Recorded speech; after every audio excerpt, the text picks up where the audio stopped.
जय श्री जगन्नाथ, जय श्री पंचसखा, जय माँ आद्याशक्ति। तो समस्त प्रीति अर्थ एठी आनंद कबार हरि हरि बोला। जतक साधु संत अछंती तांका प्रीति अर्थ आनंद कबार हरि हरि बोला। जेझा जेझार सद्गुरु प्रीति अर्थ आनंद कबार हरि हरि बोला। जेझा जेझार तत्व गुरु एवं आत्मिक गुरु प्रीति अर्थ आनंद कबार हरि हरि बोला। बापा माँ प्रीति अर्थ आनंद कबार हरि हरि बोला। जब विश्वर कल्याण हो आनंद कबार हरि हरि बोला। तेणु आज आमर एकादश भक्त मेली एकादश भक्त मेली रे एठी जो साधु संत माने वार्ता देले दिग्दर्शक वार्ता, तेणु समाज को प्रेरणादायक वार्ता। तेणु यह समाज रे निहाती काम रे लागी परिबो। तेणु से माने मो क्षमा करिवे। आरथरक मु गोटे कमेंट सुनी, मो देह खराब, मो अदा जाकिछि, तेणु मते कहा जाइथिला ये तो पान खाऊची आ की भाषण दब।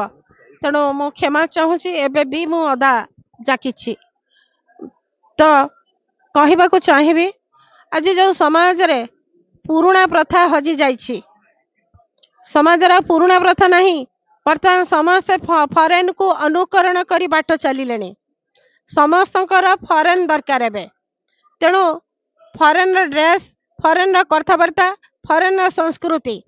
आज आम घरे जो जन्मदिन पालन होथिला, जन्मदिन रे ग्रामर देवदेवी पाखरे भोगराग होउथिला, किंतु आज से भोगराग ग्रामर देवदेवी कुआडे उड़ीगले, बापा माँ को नमस्कार कुआडे चलीगला।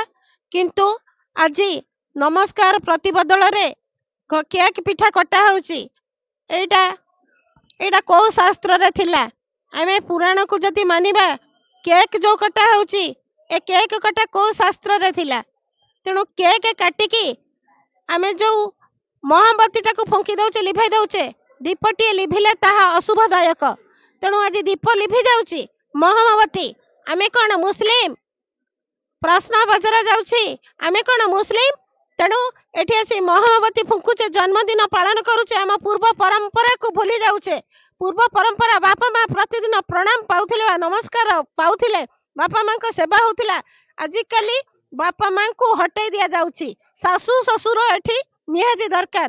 घरे घरे जो भागवत पढ़ा होतिला, भागवत टुंगी आज हजि जाइछि क्लब रो, मद मांस रो क्लब रे आज भागवत टुंगी आज छठी विद्यमान।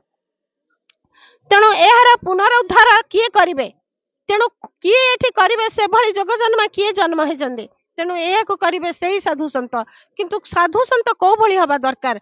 जेमिति कि अनंत बाबा कहले काठमालिया साधु संत ना, एटा हबनी। आज बड़ बड़ साधु माने साधु संत हब, बड़ बड़ कथा कहब, काठमालिया पकेब, वस्त्र पिंधिब, दी पद घोषिकी कथा कहब। काली सकाळे जतबेले ज्ञान हजि जीव, सेतेबेले तमे साधुता पुनिया रहिब। तो तमे समाज में आसीस, समाज में किसी भल कर्म कर, समाज रे किसी दिग्दर्शन दे, समाज को चेतावनी दे, समाज को परिवर्तन कर।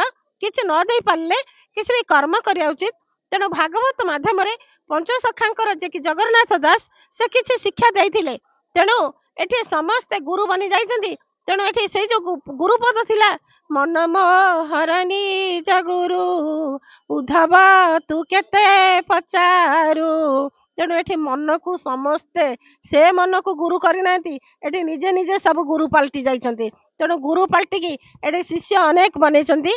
तेणु भागवत आज हजि जाइछि। तेणु मु चाहिबी ए भागवतर किछि कथा हमर बाबन बाबा कहिबे। प्राचीकूलरू ए जो बाबन बाबा आसीछन्ती, भागवत ऊपर किछि वर्णना करिवे।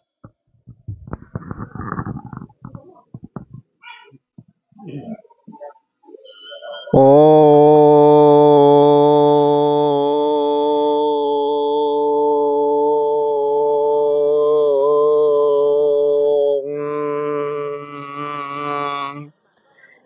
गुरु ब्रह्मा गुरु विष्णु गुरुदेव महेश्वर गुरु साक्षात् परम ब्रह्म तस्मै श्री गुरवे नमः। ओम नमो भगवते वासुदेवाय नमः।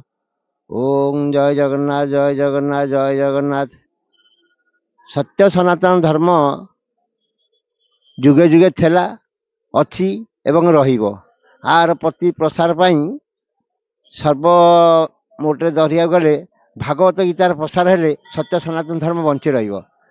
ଗ୍ରାମେ ଗ୍ରାମେ ବୁଲିକିରି ଭାଗବତ ଟୁଙ୍ଗି ଉଦ୍ଧାର ଚାଲିଛି। ସତ୍ୟ ସନାତନ ଭାଗବତର ପ୍ରଚାର ଚାଲିଛି। ମୂଳଟି ଅଟେ ବିଶ୍ୱାସ କହେ ଜଗନ୍ନାଥ ଦାସ।